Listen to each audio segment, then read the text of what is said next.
Olá! Daremos início ao 6º curso do Centro de Formação e Desenvolvimento CIT-Pharma, com o tema Diabetes. Durante as aulas, falaremos sobre os tipos de diabetes, tratamentos, hiper- e hipoglicemia, sintomas, primeiros socorros e medicamentos. Vamos lá?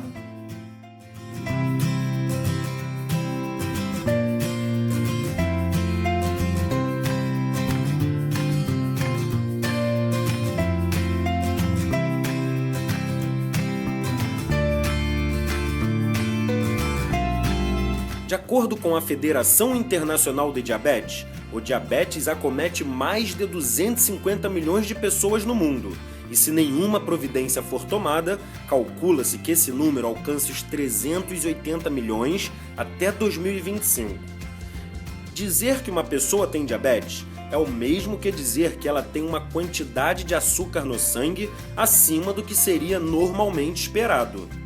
Existe um hormônio chamado insulina, produzido pelo pâncreas, que tem por função facilitar a entrada de açúcar no interior das células.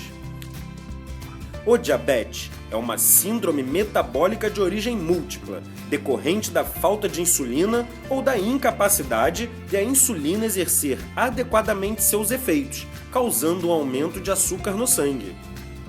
O diabetes acontece porque o pâncreas não é capaz de produzir o hormônio insulina em quantidade suficiente para suprir as necessidades do organismo. Ou porque este hormônio não é capaz de agir de maneira adequada com resistência à insulina.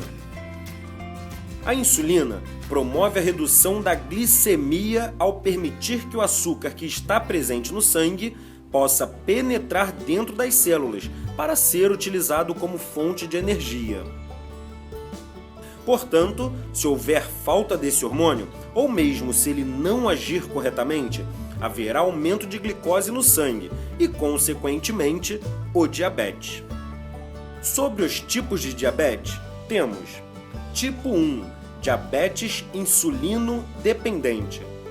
Em geral, este tipo de diabetes se inicia ainda na infância ou na adolescência e necessita ser tratado com insulina durante toda a vida, pois o pâncreas não produz insulina suficiente. Tipo 2, não insulino dependente, é o tipo mais comum, correspondendo a 90% de todos os casos. Em geral, surge em adultos a partir dos 30 a 40 anos, ou em crianças e adolescentes que já apresentam excesso de peso. O pâncreas produz insulina, mas existe uma resistência insulínica. Pré-diabetes. Alerta de que algo precisa ser feito antes que o diabetes tipo 2 chegue para ficar.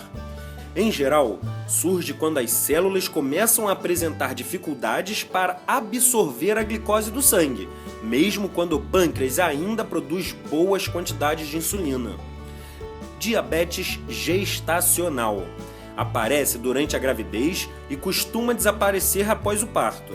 Em alguns casos, pode voltar e se estabelecer com as mesmas características do pré-diabetes ou do diabetes tipo 2.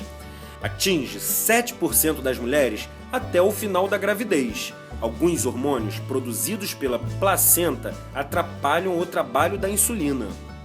E sobre os tipos de tratamentos, temos diabetes mellitus 1, insulinoterapia, dieta apropriada, monitorização, atividade física, educação e apoio psicológico. E tratamento diabetes mellitus 2, medicamentos, dieta apropriada, monitorização, atividade física, educação e apoio psicológico. Para dar sequência ao tema, precisamos entender o que é glicemia. Glicemia nada mais é que a quantidade de glicose que existe no sangue. Depende diretamente da insulina produzida pelo pâncreas e da quantidade de açúcar ou carboidratos que ingerimos durante o dia. Para se atingir um equilíbrio ideal, é necessário que exista um balanço entre o que comemos e a quantidade de insulina que o pâncreas produz. Sempre que a insulina produzida não for suficiente para colocar a glicose para dentro das células, teremos um excesso de glicose no sangue, denominando-a hiperglicemia. Por outro lado, se ingerimos pouca glicose em relação à quantidade de insulina que está circulando, sobrará pouca glicose no sangue. Aí temos a hipoglicemia. A glicemia nunca é igual ao longo do dia. Depois que comemos ou depois de muito tempo em jejum, a glicemia pode variar entre normal, alta e baixa, ou ainda oscilar de minuto a minuto. Sobre o exame de glicemia, este deve ser feito com 8 a 12 horas de jejum. Existem alguns critérios de diagnósticos da Associação Americana de Diabetes e endossados pela Sociedade Brasileira de Diabetes. Sua medida é realizada em miligramas de glicose por decilitro de sangue, mg/dl.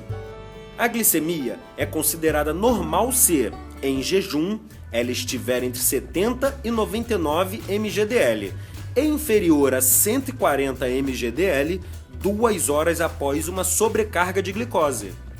É considerado intolerância à glicose caso a glicemia esteja em jejum entre 100 e 125 mg/dl. E é considerado caso de diabetes quando ocorre 2 amostras maior ou igual a 126 mg/dl, ou quando a glicemia aleatória estiver igual ou acima de 200 mg/dl. Existe um exame laboratorial que tem como objetivo a identificação de resistência à insulina, conhecido como Prova de Tolerância à Glicose Oral, PTGO, ou Teste de Tolerância à Glicose, TTG, ou ainda Teste Oral de Tolerância à Glicose, TOTG. Neste exame, a primeira amostra de sangue é coletada em jejum e as outras 30, 60, 90 e 120 minutos após a ingestão de dextrosol, glicose anidra. O fundamento do teste é dosar a glicose nestes intervalos e avaliar se a glicose está sendo metabolizada pela insulina, cuja função é transportar a glicose para dentro das células e tecidos, diminuindo a sua concentração no sangue. Quando o resultado do TTGO for glicemia maior ou igual a 200 mg/dl, significa que a insulina não age de forma correta. Diz-se que o paciente tem resistência à insulina. Se essa resistência for muito acentuada, o paciente pode desenvolver diabetes mellitus tipo 2, sendo, neste caso, necessário o tratamento. Na próxima aula, falaremos sobre hiper e hipoglicemia, seus sintomas e medicamentos. Até lá!